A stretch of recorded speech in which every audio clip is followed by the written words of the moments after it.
जय भीम दोस्तों। कांशीराम साहब ने कहा था कि राजनीति एक ऐसी मास्टर चाबी है जिससे हर प्रकार की ताले खोले जा सकते हैं।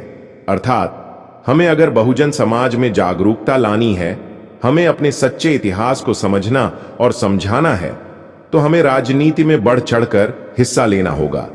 आज बहन मायावती और चंद्रशेखर आजाद बाबा साहब और कांशीराम साहब के मिशन को आगे बढ़ाने के लिए राजनीति में काम कर रहे हैं, लेकिन बड़े दुख के साथ कहना पड़ रहा है कि हमारा समाज अपने असली नेताओं को छोड़कर सत्ताधारी पाखंडी नेताओं के चंगुल में फंसा हुआ है।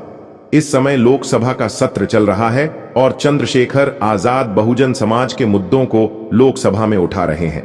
चंद्रशेखर के साथ एक बड़ा युवा जनसैलाब खड़ा है जो बदलाव की गुहार लगा रहा है।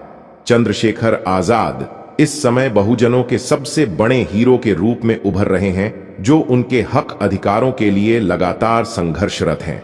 आज हम आपको बताएंगे कि चंद्रशेखर आजाद ने संसद में ऐसा क्या बोला जो बहुजन समाज के हर व्यक्ति को जानना चाहिए।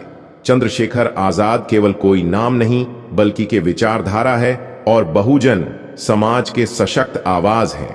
चंद्रशेखर आजाद ने संसद में भाजपा और कांग्रेस को बेनकाब कर दिया। अगर आप लोग चाहते हैं कि यह वीडियो अधिक से अधिक लोगों तक पहुंचे, तो इसके लिए आप लोग इस वीडियो को लाइक, शेयर और हमारे चैनल को सब्सक्राइब कर सकते हैं और अपने विचार कमेंट में लिख सकते हैं, जिससे वीडियो का एंगेजमेंट बढ़ेगा और यूट्यूब इस वीडियो को अधिक से अधिक लोगों तक पहुंचाने में हमारी मदद करेगा। तो चलिए वीडियो को स्टार्ट करते हैं।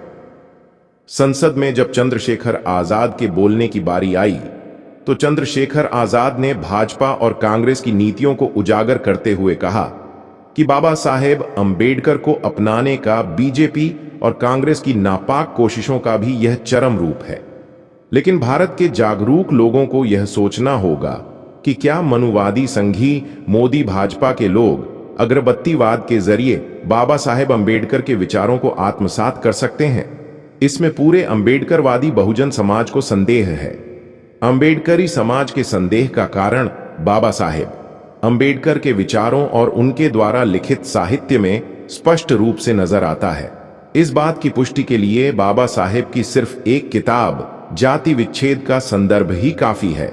बाबा साहेब अंबेडकर द्वारा लिखित यह किताब पहली बार 1936 में छपी थी, जो उनके भाषण का रूप है, जिसमें बाबा साहेब अंबेडकर ने लाहौर के जात पात तोडक मॉडल के वार्षिक अधिवेशन के लिए तैयार किया था। इस लिखे हुए भाषण को PIH कर जात पात तोडक मॉडल के संचालकों ने आपत्तियां व्यक्त की थी और फिर इस कार्यक्रम को रद्द कर दिया था। बाबा साहेब अंबेडकर ने इस भाषण को ही बाद में जाति विच्छेद के नाम से छपवाया था।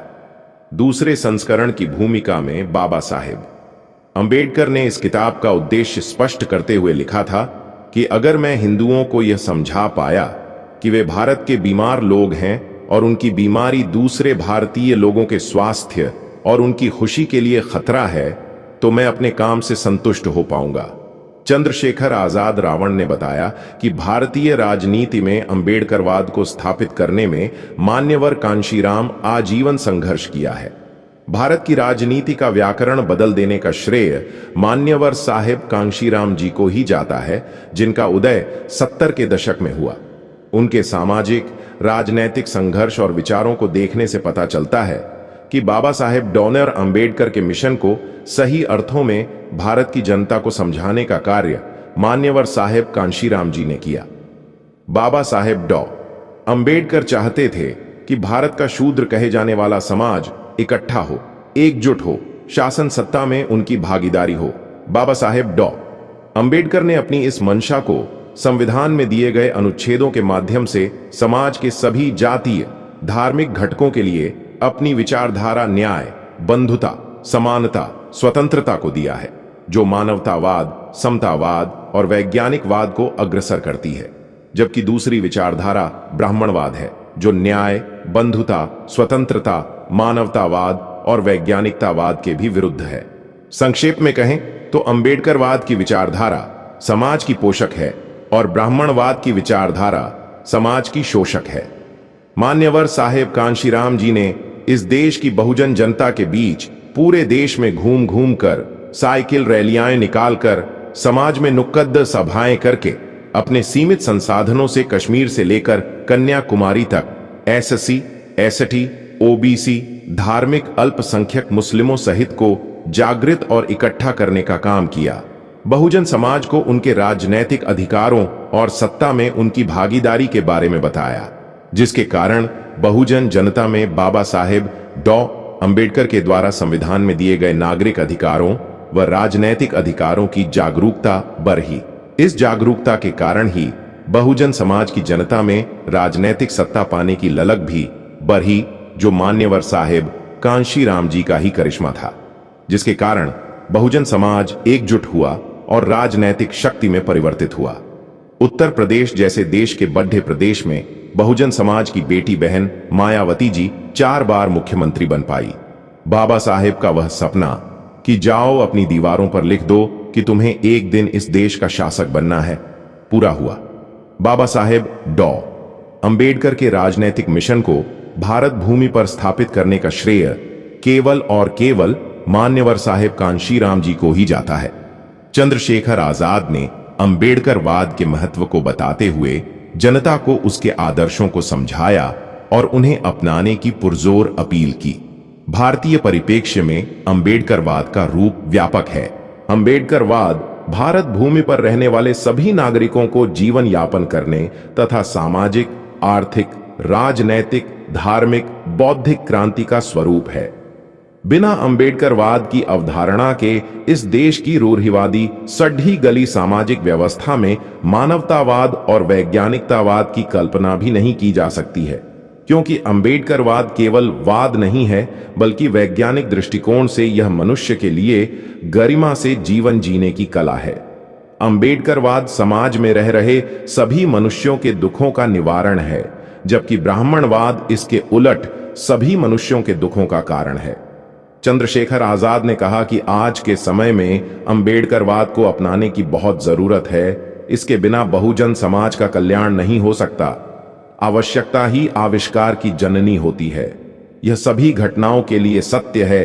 बिना कारण के संसार में कुछ भी घटित नहीं होता। भारतीय समाज में फैली घोर शोषणकारी, पाखंडवादी अमानवीयता ही अंबेडकरवाद को जन्म देने के लिए जिम्मेदार है। ब्राह्मणवाद वह नासूर है जो भारत के इतिहास में लगभग 3000 वर्षों से यहां की जनता पर अमानवीयता की सभी हदों को पार करके प्रताड़नाओं के कारण ही भारत भूमि पर अस्तित्व में आया। अंबेडकरवाद को यहां पर स्थापित करने के लिए खुद बाबा साहेब ने अपने बचपन से लेकर जीवन के अंतिम क्षण तक संघर्ष किया। अंबेडकरवाद सिर्फ एक विचार है जो मनुष्य को गरिमा के साथ जीने के लिए प्रेरित करता है और ब्राह्मणवाद के शोषण से मुक्ति दिलाता है। वर्तमान समय में ब्राह्मणवाद अपने चरमोत्कर्ष पर है और इसको बढ़ाने के लिए मोदी संघी सरकार एड्ढी चोटी का जोर लगा रही है। मोदी संघियों की मानसिकता यहां के सभी लोगों को ठगने में महारत रखती है। वर्तमान समय में मोदी संघी सरकार अपनी छलावामयी नीतियों और पैतरेबाजी से बहुजन समाज के सामाजिक संगठनों में बैठे स्वार्थी व राजनीति की लालसा वाले लोगों का इस्तेमाल करके अंबेडकरवाद को कमजोर करने का काम कर रही है।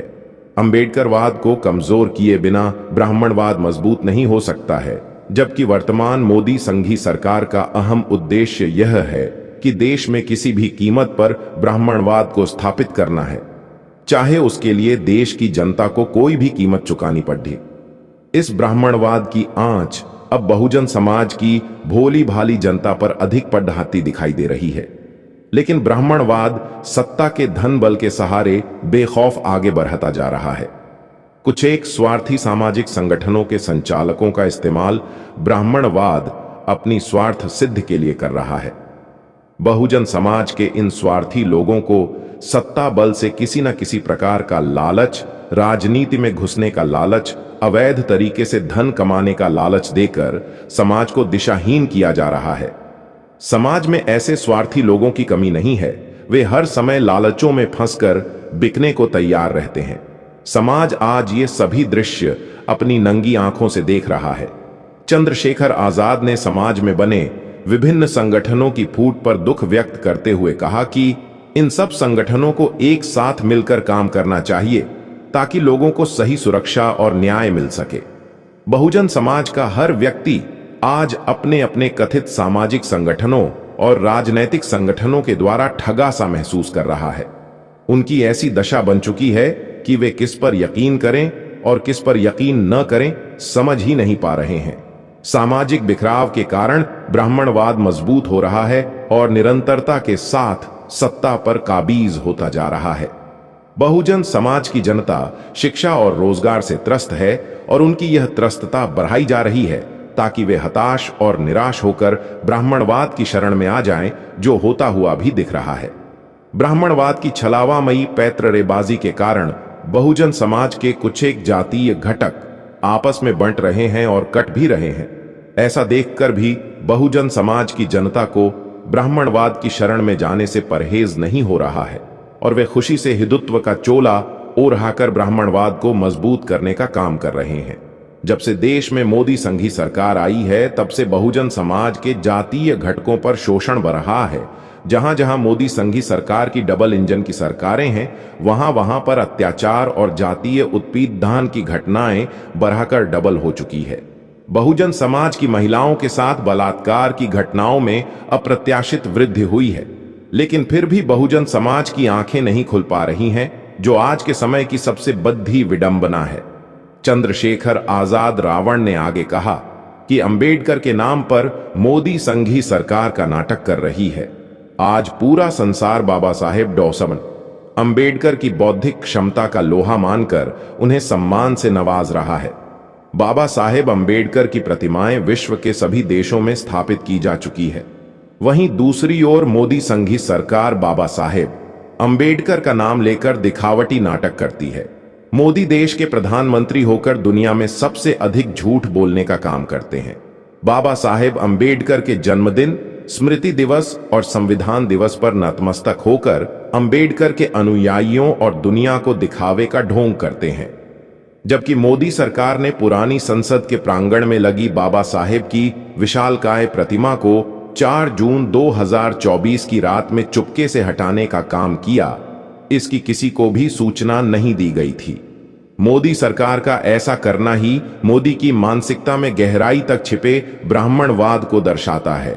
संघियों की यही छलावामयी रणनीति बहुजन समाज के अधिकतर जातीय घटकों के स्वार्थी लोगों की समझ में नहीं आ रही है, जिसके कारण समाज में बिखराव की प्रक्रिया की गति तेज हो रही है, सामाजिक एकता खत्म हो रही है, संघर्ष का मादा घट रहा है और गुलामी की मानसिकता बराछ रही है।